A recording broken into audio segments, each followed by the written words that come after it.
Salut les machines, c'est Marvin et aujourd'hui, une vidéo. Et je vais être très honnête avec vous, j'ai beaucoup hésité à la faire. J'ai hésité à la faire pour plusieurs raisons. Peur que ma vidéo soit perçue un petit peu comme une provocation.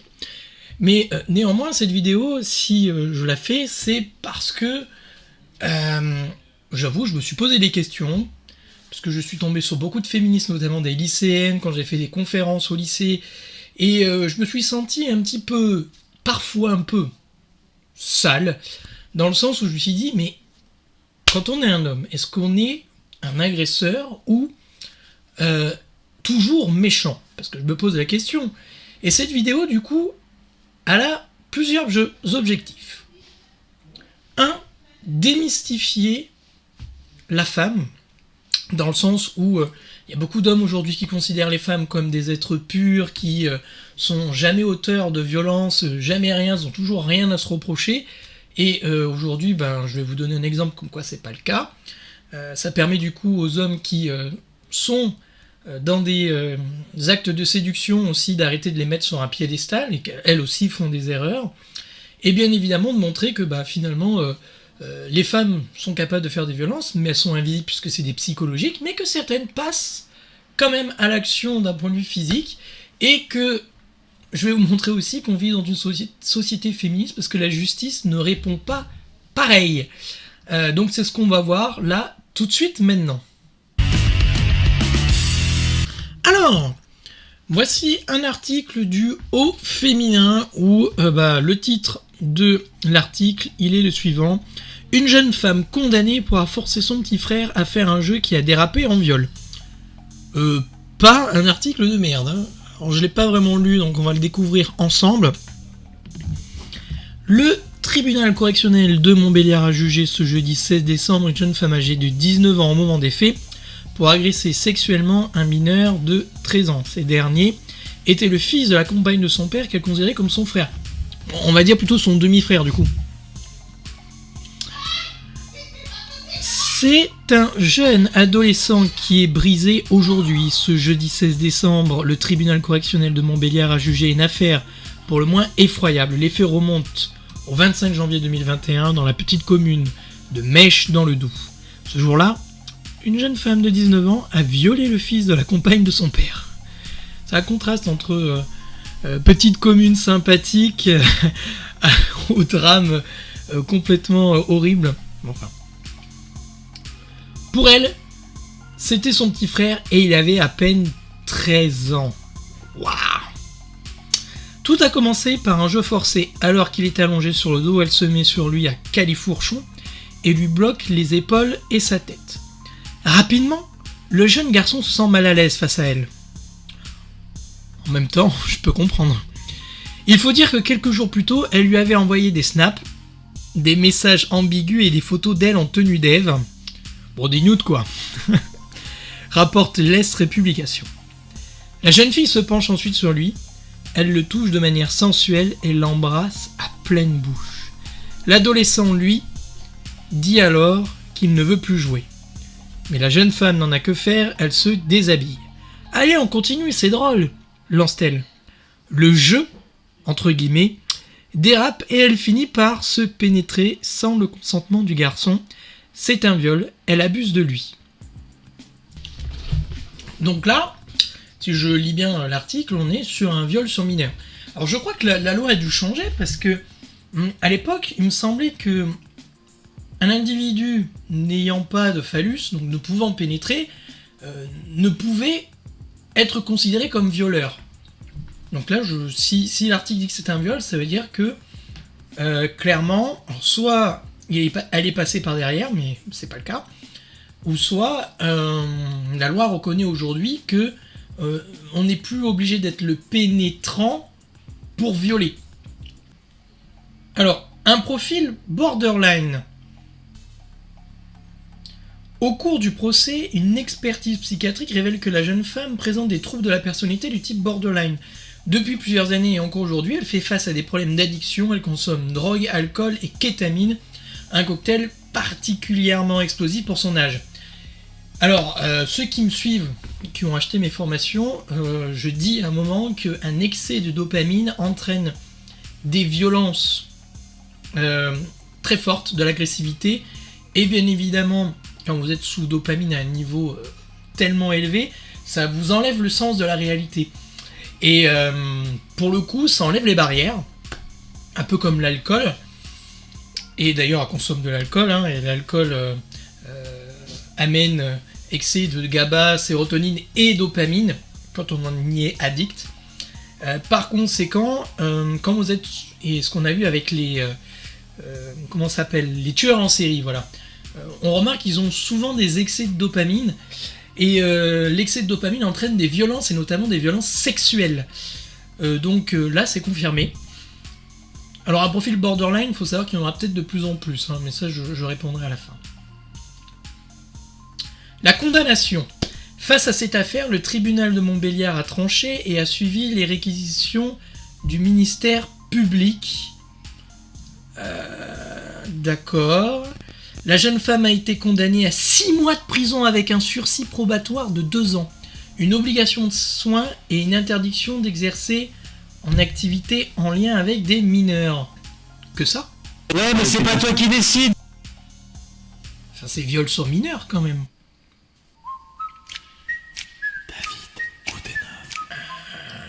Ok, elle devra également verser 3 000 € à la victime au titre de dommages et intérêts. Pour la victime en revanche, et ces cas du traumatisme ne sont pas quantifiables, le jeune homme vit aujourd'hui dans la culpabilité et le dégoût de lui-même, a confié la mère de l'adolescent lors de l'audience. Ben oui, et ça c'est tous les victimes de viol ou de harcèlement vivent avec la culpabilité et le dégoût, puisque c'est l'estime de soi qui est carrément explosée à ce moment-là. Alors du coup, je fais une petite recherche, parce que... Justice, condamnation pour viol. Ah, j'ai mal écrit condamnation. Ok, violence sexuelle. Alors, là, j'ai 2 articles. Qu'est-ce qu'ils nous disent ? L'auteur d'un viol risque en principe 15 ans de prison, mais de nombreuses circonstances aggravantes sont prévues. La peine maximale est de 20 ans dans les cas suivants. Donc s'il y a circonstances aggravantes, donc ascendant, s'il y a autorité, s'il y a couple, s'il y a drogue, s'il y a emprise de l'alcool, s'il y a mutilation, s'il y a infirmité, usage et menace d'armes, et plusieurs. Et le viol est puni de 30 ans de prison si l'acte a entraîné la mort de la victime. Elle a pris 6 mois. Et elle est majeure, parce que c'était 19 ans au moment des faits. Alors... on va revenir déjà sur... On va commencer par un profil borderline. Alors oui, effectivement, ce qui peut arriver, et c'est ce qui arrive aussi aux hommes, c'est pour ça que je suis toujours sceptique sur la différence de traitement, les gens qui passent à cette action-là ont des problèmes, effectivement. Bon, là, quel type de problème ? On ne sait pas, l'article ne nous dit pas, et puis c'est du secret médical. Je pense que c'est ce qui a fait baisser la condamnation, mais ça on y reviendra plus tard. En revanche, ne soyez pas étonnés à l'avenir, même si les condamnations pour viol baissent dans les 10 dernières années, même si ça peut paraître extraordinaire parce qu'il y a une libération avec les hashtags MeToo, etc. Pourtant, les condamnations baissent et la violence très grave baisse, même si la petite délinquance, elle, quant à elle, augmente. Mais la grande violence, la très grosse violence, elle diminue. Donc le meurtre, le viol, ça diminue. En revanche, moi, il y a quelque chose qui m'inquiète, c'est les modèles avec lesquels les adolescents et les enfants grandissent. On a des influenceurs qui sexualisent en permanence leur corps. On a des pubs avec une sexualisation du corps féminin et du corps masculin. On a les réseaux sociaux qui sont un destructeur massif de l'estime de soi. Et puis bien évidemment, on a la télé-réalité ou les clips musicaux où on a hommes et femmes qui interagissent d'une manière qui est totalement exagérée, violente et qui n'a rien à voir avec la réalité. Et pour finir, l'abondance de la pornographie vue à un très jeune âge, dès le primaire, puisque 50% des élèves de CM1, CM2 aujourd'hui sont face à du porno, et ça, moi je l'ai moi-même vu et je l'ai moi-même distingué lors de mes conférences auprès des primaires, donc c'est une vérité. Et ce qui se passe aujourd'hui, 19 ans, elle a quoi, c'est une 2000 quoi, et un peu plus jeune, une 2001-2002. Ce qui veut dire que déjà, chez ces personnes-là, on a des comportements sexués graves, et je pense que ça va pas aller en s'arrangeant, parce que quand on voit les générations suivantes, je me rappelle d'une jeune fille de CM2 qui était en CM2, qui était déjà devenue accro à la pornographie et qui imitait les actes sexuels avec son coussin. Bon, c'est le cas aujourd'hui. Et je pense que tous les comportements sexuels, on l'a décrypté avec le hashtag anti-2010, avec le clip de Popitmania. Vous aurez de plus en plus de problématiques et de profils borderline.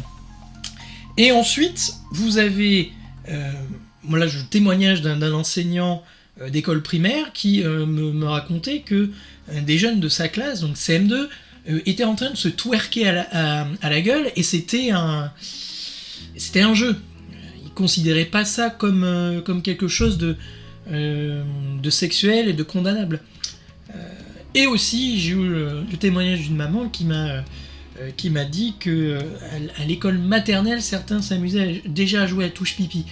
Donc il y a vraiment un problème quelque part. On le voit bien, hein, quand elle dit mais la jeune femme n'en a... non, c'est pas ça. Je voulais revenir sur... Voilà. Mais la jeune femme n'en a que faire, elle se déshabille, allez on continue, c'est drôle, le jeu. Voilà, déjà le problème du jeu, c'est exactement ce que disent les jeunes, c'était pour jouer. J'ose même pas imaginer quand les jeunes, qui sont aujourd'hui collège, déjà au lycée, collège et primaire, vont devenir adultes, il va falloir faire attention. Hein. Comme quoi le féminisme, il y a encore du progrès à faire, parce qu'elle est à son côté de la plaque encore. Maintenant, là où je voudrais revenir, c'est la condamnation. 6 mois de prison avec 6 mois de prison avec un sursis probatoire de 2 ans. Viol sur mineur. C'est un scandale. Et c'est là où je me disais que cette société est féministe, parce que si on avait mis un homme avec une jeune fille, il n'aurait jamais eu 6 mois de prison et un sursis de 2 ans. Il aurait pris une prison ferme, allez, de 5 ans, 8 ans, viol sur mineur, peut-être 8 ans. Et 6 mois de prison.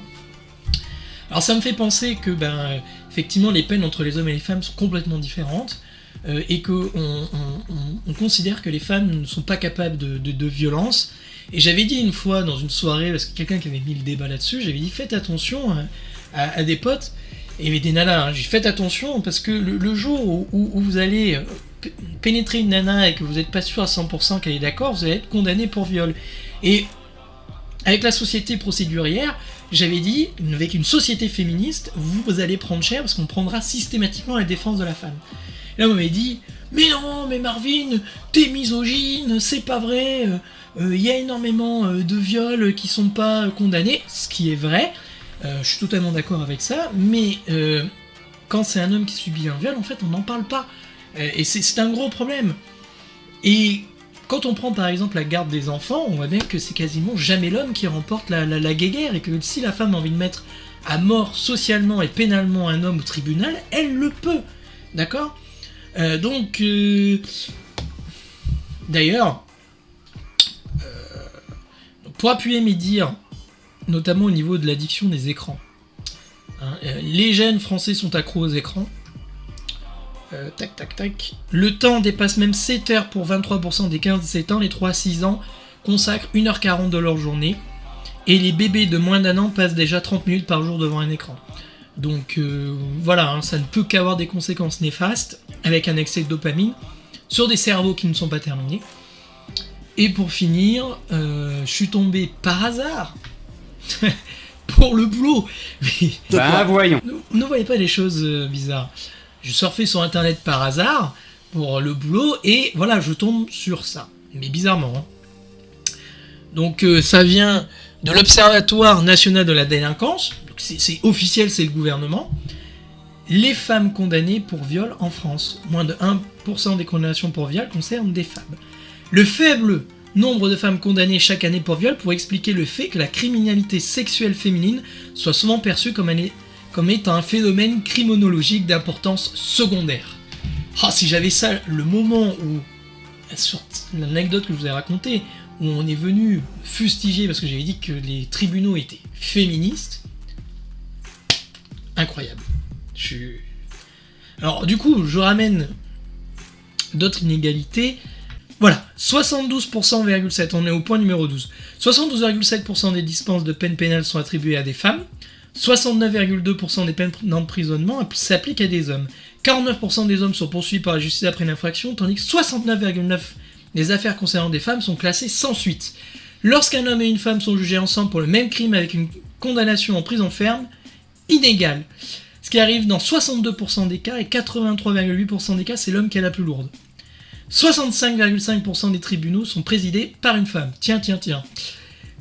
8% des hommes obtiennent la garde de leur enfant après un divorce. Lorsqu'il y a contentieux sur les décisions, dans 85,2% des cas, le juge aux affaires familiales donne raison à la femme. Mais je pense que tu pensais pas que j'allais dire ces choses-là. Je rappelle que c'est 12 sources de l'INSEE, hein. Évidemment, pour ceux qui veulent vérifier. Je reviens là parce que cette étude est quand même intéressante. Enfin, moi déjà, rien que ça, ça en dit long. Hein. Plus de 9 viols sur 10 donnant lieu à des condamnations sont commis avec une circonstance aggravante lorsque l'auteur est une femme. Ça rejoint tout à fait, finalement, l'article. Violence sur mineur. Donc, je rappelle quel était le but, d'accord, tout harcèlement, toute violence doit être condamnée, c'est dégueulasse, c'est ignoble. Puis pensez à ce jeune garçon, mais même à d'autres jeunes qui sont victimes de ce genre de violence, c'est un scandale, ces gens ont une vie brisée et pour se reconstruire, ça demande des années et parfois ils n'y arrivent jamais. Et leur vie est bouleversée. Mais tout de même, voilà, quand on entend les hommes sont méchants, les hommes sont des gros porcs, est-ce que le fait d'avoir un phallus amène à être un agresseur potentiel et on doit se sentir en tant qu'homme sale et on devrait se mettre à genoux au devant des femmes? Mais rien n'est moins sûr parce que la réalité des choses, c'est que la violence fait partie du règne animal, puisque la violence c'est ce qui nous a permis de survivre pour se défendre, pour conquérir, pour évoluer et pour ne serait-ce que manger, d'accord? Maintenant, cette violence, dans une société comme la nôtre, doit être maîtrisée. Voilà, ça c'est du débordement et ça n'a que faire. Ça n'a rien à faire là. Donc voilà pour cette vidéo, tout ça pour dire que n'importe qui peut être victime et n'importe qui peut être auteur.